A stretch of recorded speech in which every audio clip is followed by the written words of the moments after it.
सोमवार व्रत कथा भगवान शिव शीघ्र प्रसन्न होने वाले और बहुत ही भोले स्वभाव के माने जाते हैं, इसलिए उन्हें भोलेनाथ कहा जाता है। माना जाता है कि शिव जी को प्रसन्न करने और उनकी कृपा पाने के लिए किसी कठिन अनुष्ठान की आवश्यकता नहीं होती। वो अपने भक्त की सच्ची श्रद्धा से की गई आराधना से खुश हो जाती है। सोमवार का व्रत रखने व इस दिन से जुड़ी कथा का पाठ करने से जातक के घोर संकट भी कष्ट जाते हैं। बहुत समय पहले की बात है। किसी नगर में एक साहूकार रहता था। उसका घर धन धान्य व सभी सुख सुविधाओं से भरा हुआ था। फिर भी वो दुखी था क्योंकि उसके कोई पुत्र नहीं था। पुत्र प्राप्ति के लिए वह प्रत्येक सोमवार को व्रत रखता था तथा पूरी श्रद्धा के साथ शिवालय में जाकर गौरी शंकर की पूजा करता था।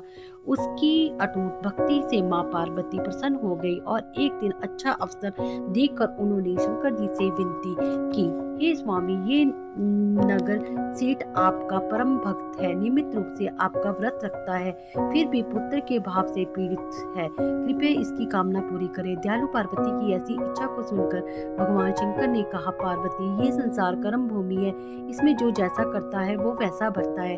इस साहूकार के भाग्य में पुत्र सुख नहीं है। शंकर जी के इनकार से पार्वती जी निराश नहीं हुई। उन्होंने शंकर जी से तब तक आग्रह करना जारी रखा जब तक कि वो उस साहूकार को पुत्र सुख देने को तैयार नहीं हो गए। भगवान शंकर ने पार्वती से कहा, तुम्हारी इच्छा है इसलिए मैं इसे एक पुत्र प्रदान करता हूँ, लेकिन उसकी आयु केवल 12 वर्ष होगी। संयोग से नगर सेठ गौरी शंकर संवाद सुन रहा था। समय आने पर नगर सेठ को सर्व सुख संपन्न पुत्र रतन की प्राप्ति हुई। सब और खुशियां मनाई गई। नगर सेठ को बधाई दी गई, लेकिन नगर सेठ की उदासी में कोई कमी नहीं आई क्योंकि वो जानता था कि पुत्र केवल 12 वर्ष के लिए प्राप्त हुआ है, उसके बाद काल इससे मुझसे छीन लेगा। इतने पर भी सेठ ने सोमवार व्रत और गौरी शंकर का पूजन हवन यथाविधि पहले की तरह ही जारी रखा। जब बालक 11 वर्ष का हो गया तो वो पूर्ण युवा जैसा लगने लगा। फलता सभी चाहने लगे कि उसका विवाह कर दिया जाए। नगर सेठानी का भी यही आग्रह था, किंतु नगर सेठ पुत्र के विवाह को तैयार नहीं हुआ। उसने अपने साले को बुलाकर आदेश दिया कि वो पर्याप्त धन लेकर पुत्र सहित काशी के लिए जाए और रास्ते में भजन तथा दान दक्षिणा देता हुआ काशी पहुंचकर सर्व विद्या में पूर्ण बनाने का प्रयास करे। मामा भांजा काशी के लिए रवाना हुए। हर पड़ाव पर वह यज्ञ करते, ब्राह्मणों को भोजन कराते और दान दक्षिणा देकर दीनहीनों को संतुष्ट करते। इसी प्रकार वो काशी की ओर बढ़ रहे थे कि एक नगर में उनका पड़ाव पड़ा था और उस दिन उस नगर के राजा की कन्या का विवाह था। बारात आ चुकी थी, किंतु वर पक्ष वाले भयभीत थे क्योंकि उनका वर एक आंख से काना था। उन्हें एक सुंदर युवक की आवश्यकता थी। गुप्तचरों से राजा को जब सेठ के पुत्र के रूप में की चर्चा का पता लगा तो उन्होंने विवाह के पूरा होने तक लड़का यदि दूल्हा बना रहेगा तो वो उन दोनों को बहुत धन देंगे और उनका एहसान भी मानेंगे। नगर सेठ का लड़का इस बात के लिए राजी हो गया। कन्या पक्ष के लोगों ने राजा की पुत्री के भाग्य की बहुत सराहना की कि उसे इतना सुंदर वर मिला।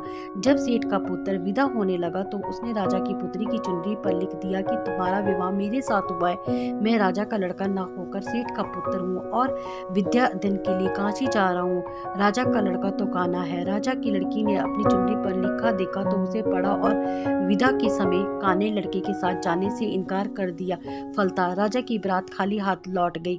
नगर सेठ का पुत्र काशी जाकर पूरी श्रद्धा और भक्ति से विद्याधन में जुट गया। उसके मामा ने यज्ञ और दान पुण्य का काम जारी रखा।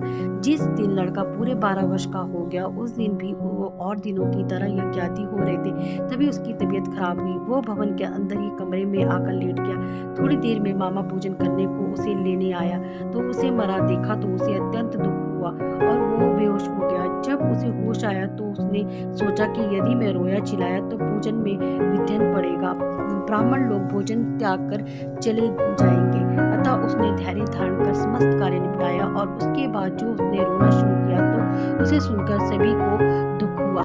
सौभाग्य से उसी समय उसी रास्ते से भोलेनाथ व पार्वती जी जा रहे थे।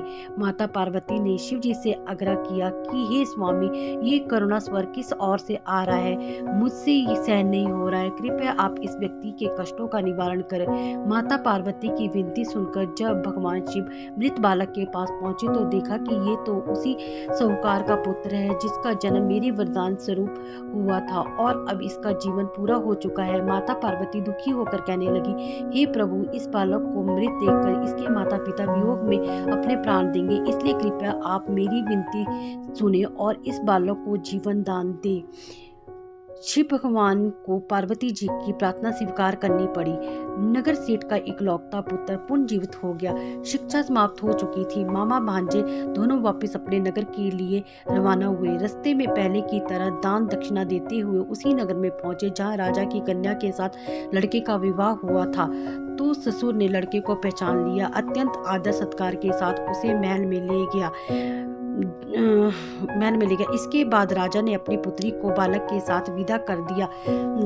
इधर साहूकार पत्नी कई दिनों से भूखे प्यासे रहकर बेटे के वापस आने की राह देख रहे थे। उन्होंने निश्चय किया था कि यदि उनके बेटे की मृत्यु हो जाएगी तो वे प्राण त्याग देंगे। लेकिन उसी रात भगवान भोलेनाथ साहूकार के सपने में आए और कहा कि हे साहूकार, मैंने तेरे सोमवार के व्रत करने और व्रत कथा सुनने से प्रसन्न होकर तेरे पुत्र को पुण्य जीवन दान दिया है। बेटे के जीवित होने का समाचार पाकर दंपति बहुत खुश हुए और भगवान शिव पार्वती को बार बार प्रणाम किया।